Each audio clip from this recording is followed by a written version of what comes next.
What is the address and city of your emergency? I have to report a murder. Okay, do you know who was murdered? Yeah, her name's Tawny. Tawnee Baird was an extraordinary girl from Utah. Friends and family describe her as a charming young lady with a beaming smile and an even warmer heart. She was hardworking and dedicated. Tawny was an optimist. She had big aspirations for her future and was well on her way to being a great success. She aspired to be a successful singer who lived a lavish California lifestyle, but unfortunately Tawny's life would be cut tragically short by someone she trusted the most. Welcome to Viral Crimes. Subscribe and hit the bell icon for more stories. Tawny met some individuals at a party when she was just 17 years old, all adventurous and wanting to break free. They introduced her to weed and drugs, and she began to embrace them. Regrettably, that proved out to be the tipping point in her life. Tawny and her buddies were high on pot as they drove across town in June 2010. They even had cannabis, a bong, and other contraband in the vehicle with them.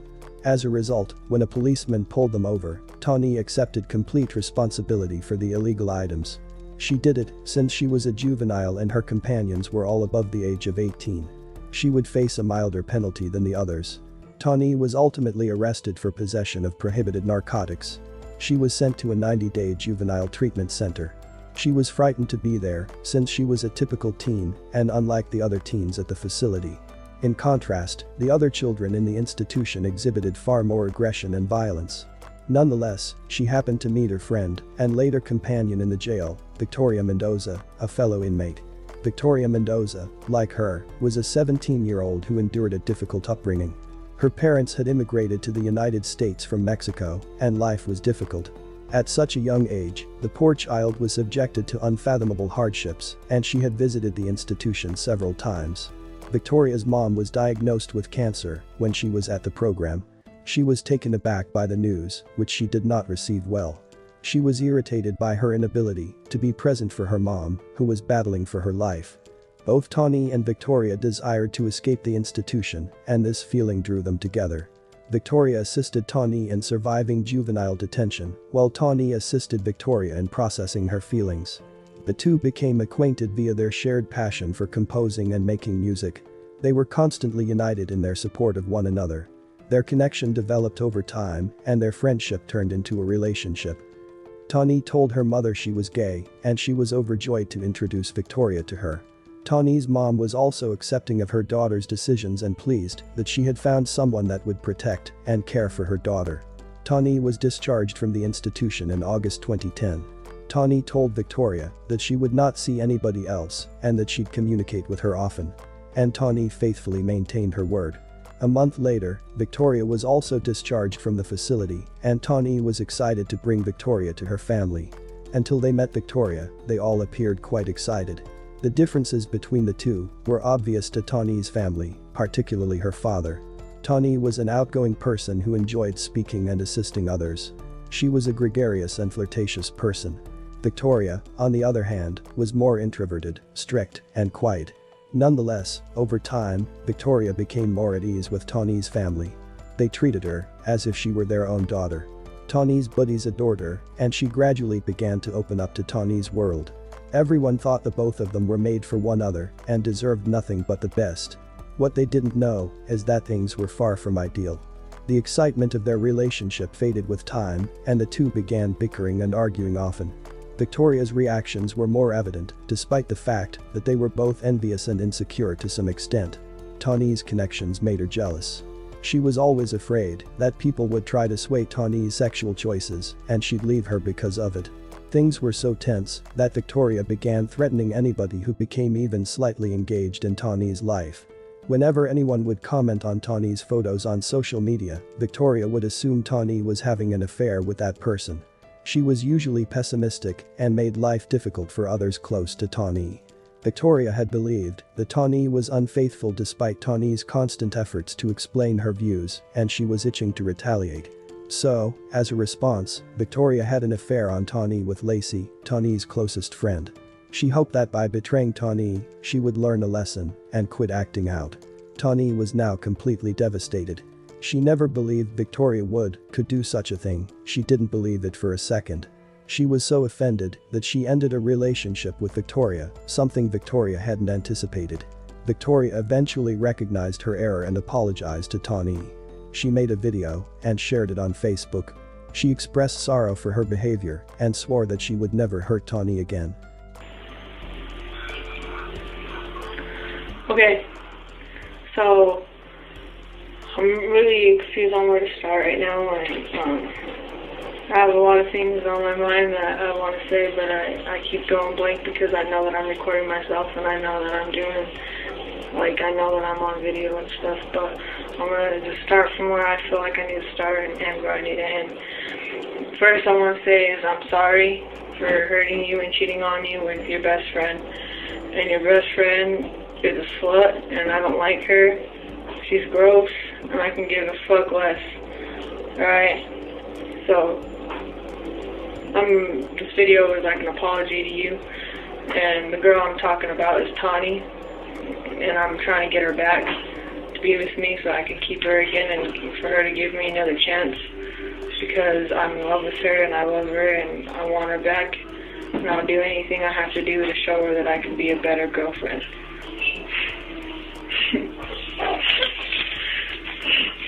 Okay, well, we met in Artec, and I liked you, and I wanted to get to know you and stuff, and one of the letters you wrote me in Artec I read all the time because it meant a lot to me, and it's probably like one of my favorite letters I have from you, or whatever, but, it says, Victor at the top, and it says, I can't stop thinking about you.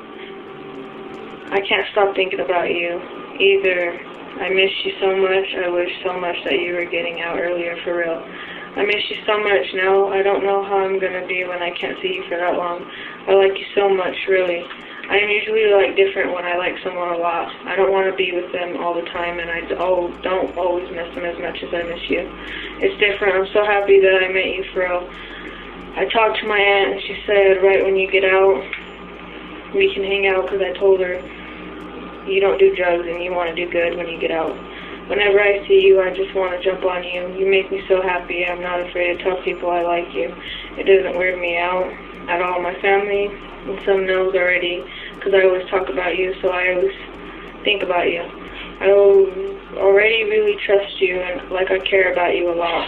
When they're being assholes to you in Artec, it fucking makes me pissed. I always say something, man. And I'm gonna wait for you, Kay. So don't think I'm gonna be out here fucking a bunch of people. No way, you're the only one I want. And I promise I'm being serious about everything I say, Kay. Really, I want to be your girlfriend too, and I won't ever hurt you, Kay. I can't wait to see you though, and when we can hang out and not here to worry about what we have to say and what we do and write letters anymore, haha. So I have a confession. When you told me to throw away those notes, I only threw one little picture thing, but I kept all the notes you wrote me.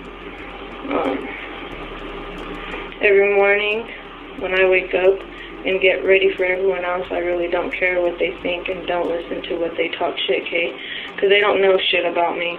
Saying I don't miss you and stuff, they're just jealous. So many songs remind me of you, it makes me sad. I just want to kidnap you and bring you here. But first we go to your mom so I can meet her and Cindy. And I want you to do good so that you can get out of here and be free and be happy. And I won't get in trouble because I want to be able to see my hoe. I don't even want to be completely discharged at all. I'm gonna miss you so much. We're gonna be turning heads, baby.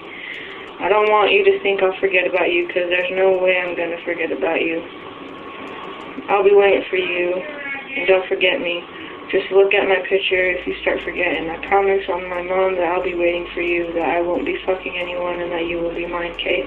I miss you more than anything, and I always think about you. You're in every dream I have. Love, Turtle. I'm gonna cry when I leave you. It's sad. See, I like when you wrote me that note, and if you think about it, you really meant that. And just look at all the feelings and everything we've been through when we first met each other in our program, and then when we got out. Besides the bullshit that I did, and all the little notes that you've wrote me, and all this shit that you got me, and all that shit means a lot to me, and I don't want to lose you at all. Like, I really, really, really do love you, and I'm really sorry for everything I did. And I'm just wanting to have you back in my arms again and treat you better than I ever treated any other girl before. And sure in the hell don't give a fuck what anyone says about this video. You guys can fuck off and go suck a dick. Because I want to be with somebody, and I'm going to do everything in my power to get her back. Instead of letting her walk free and letting her go to somebody else. That's not what I want. I want her with me. So I'm going to do whatever I have to do in my power. But until then, I'm not single. I'm waiting for somebody. Actually, look. See, you made me this letter. And you made me this one. See, look. All of our pictures because we love each other. And you didn't make that for nothing just because you're bored. You made it for a reason. And I want you back a lot. And I miss you a lot. And I just want to ask you if you'll be my girlfriend again. And I love you so much. And you tell me you love me more than the stars times 93. Well, I love you more than the planets and the stars. Around the world, around Mars, around Pluto. Back to Mars, back to the Earth, back to the Moon, times 195. I love you. So if you'll please be my girlfriend, I'll be really happy. Okay? Tawny accepted her apologies and the two reconciled. Victoria had no intention of keeping her word. Tawny had no idea. Victoria's mother died of cancer in 2012, and Tawny's family took her in. After all, she was a member of their family. They helped her acquire a job, groomed her to appear better, and surrounded her with love and affection. However, Tawny and Victoria's relationship chemistry was altered as a result of her moving in. It turned out that spending every single minute with each other was a horrible decision. What began as simple squabbles quickly escalated into heated and violent attacks. Victoria was more infatuated with Tawny and refused to let her out of her grasp. She followed her around everywhere, even around the home as well. To check her messages, she also broke into her cell phone and her computer. Victoria was obsessed with knowing and controlling every detail of Tawny's life. They were close and always together but dysfunctional, and the situation seemed worse and worse every day. Tawny's mother could see how damaging their situation was, but she didn't understand what to do about it. She didn't want to split them, since they were so in love. She thought that, if Victoria focused on her profession, got out more, and experienced life, things would change. Unfortunately, her expectations were naive, and nothing in their lives changed. Tawny and Victoria had been on a date once. However, something occurred, and the two began to fight. Victoria became enraged and struck Tawny in the face, knocking her tooth out. And this was only one of many similar occurrences. People soon realized that Tawny and Victoria were not meant to be together.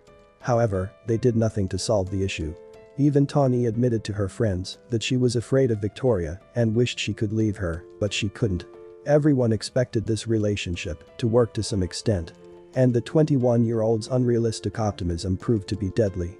Tawny and Victoria attended a party in Ogden, Utah, in October 2014. Present were a lot of Tawny's acquaintances there, including Lacey, the girl Victoria cheated with. Even while everything seemed to be normal, the animosity between Lacey, Tawny, and Victoria was palpable. Something threw Victoria off during the gathering. She went into the restroom and didn't come out for quite some time. Lacey subsequently thought that Victoria was provoked by Tawny's happy chuckles. Tawny smiling and joking with her friends was definitely something she despised. Victoria eventually emerged from the restroom and demanded that Tawny leave ASAP now. Victoria pushed, despite Tawny's reluctance to go, since she was having a nice time. As a result, they departed. Lacey asked that the pair drop her off on their trip home, which they did. Even on the journey, the two continued to argue for various reasons. The Ogden Police Department got a call a few hours later. 911, what is the address and city of your emergency? I have to report a murder. Okay, do you know who was murdered? Yeah, her name's Tawny. This 22-year-old woman in jail tonight, accused of stabbing her domestic partner to death during an argument. Good evening, everyone. Police say it happened early this morning as the couple was driving home to Salt Lake from Ogden. News specialist Sandra Yee has been talking to the victim's relatives and is live with our top story. Sandra. We're live in Holiday, where police say Tawnee Baird lived with her partner, who is the suspect in this crime. Now, Baird's father on Facebook told me that he was on his way back to Salt Lake City tonight from a work trip out of state. But on Facebook, he did post that he was lost, hurt, and devastated over the death of his daughter. And he also said that he wants justice. They were traveling back to Holiday. But Victoria Mendoza and Tawnee Baird never made it out of Ogden. Police say the couple, who had been visiting friends, began to argue during the car ride home. They pulled into this church parking lot on E Avenue, where the argument escalated. Police say Mendoza stabbed her domestic partner to death, then called a family member who showed up to the scene and called 911. But she implicated herself enough that, our initial response to this call was someone was reporting a murder. They're now looking to see if there was any history of domestic violence. Tawny's aunt, who declined to go on camera, says Tawny was a student at Salt Lake Community College. She said her niece was a kind woman who loved her family. Police say a tragedy like this doesn't have to happen. If anyone knows anyone that's in a violent domestic situation, feel free to report it to law enforcement, and so we can intervene before something like this takes place. This heartbroken mom tells me she wishes she could have done more to protect her child, and now she's urging victims of domestic violence to get out. 21 years she's been my baby, and it's not fair. She lights up her room. She's just always so happy. A beautiful blonde 21-year-old college student, Tawny had been dating 22-year-old Vicky Mendoza for about 5 years. They'd been living in Dana's holiday home for 2. I've taken Vicky in as a daughter, loved her. My daughter came home a couple months ago, just bawling in the middle of the night, woke me up crying, and her tooth was gone. And Vicky had punched her in the face and knocked her tooth out. Dana always threatened to call police, but was always convinced not to. They just begged me not to do it. I was so stupid. I should have done it. By early Saturday morning, she says it was too late. All of a sudden, see the policeman pull up. And so I just knew, she was gone. Deputy District Attorney for Weber County, Chris Allred, admitted he was surprised to hear Victoria Mendoza's defense attorney argue she wasn't a threat to the public. I feel our case is incredibly strong. There's overwhelming evidence, we believe. So I don't anticipate there being any problems. I don't know what sort of defenses that they might raise at this point, but I don't see any obvious concerns. Mendoza's bail was initially set at $100,000. That amount was later temporarily revoked and a no bail order was set. Monday, the judge ordered to uphold the no bail despite the defense arguing it was preemptive punishment for Mendoza. The argument was that it's against the constitutional requirements that she has, and that's the issue more than anything. My job is to stand up for the Constitution, and that's what I intended to do. Family and friends of Baird left the courtroom happy with the judge's decision. I'm very happy. The no bail. It's appropriate on a murder. 46 times stabbed. I understand that they're hurt, and I'm hurt as well. I have no excuse for what I've done, That's the main reason why I plead guilty. I did knock out her tooth, but her family also covered it. I really have nothing to say. I'm I'm the monster here, so. My daughter, Tawny, had her whole life ahead of her. Tawny was a beautiful girl with lots of wonderful aura. When she walked into a room, you could feel the love and see the wonderful personality of Tawny. Victoria pleaded guilty and was sentenced to 16 years to life in prison, with the possibility of parole after 24 years. What happened to Tawny was a terrible tragedy. Please pray for her friends and family. Thanks for watching, and we will see you in the next video.